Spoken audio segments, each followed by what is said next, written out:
This is how a lot of international students on F1 visas were losing their status last year.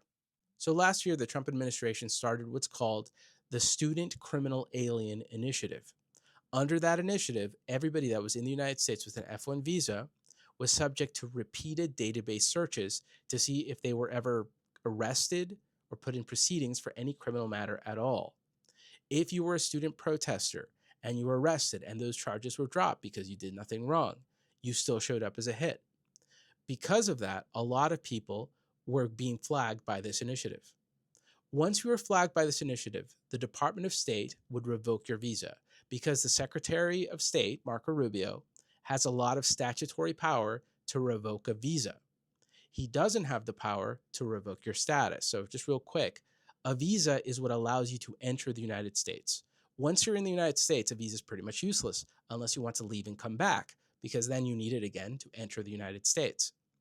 Status is what allows you to be inside the United States and not be detained or deportable. It keeps you in status in the United States.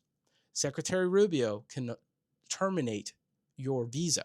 He can terminate your ability to enter the United States, but he cannot terminate your status. So what was going on was once you showed up positive as an arrest person in a hit under this initiative, Secretary Rubio was informing the Department of Homeland Security to start to take away their status. And they were doing this in mass. This was called the double tap method. Tap one was Secretary Rubio. Tap two was Department of Homeland Security taking your status away.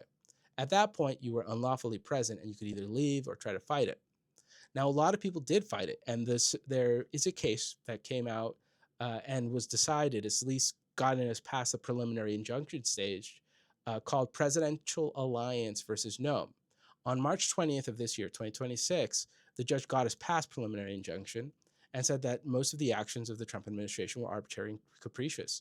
They were doing this in mass on all student visa holders that had any type of record, regardless of any type of consideration to whether charges were dismissed or anything.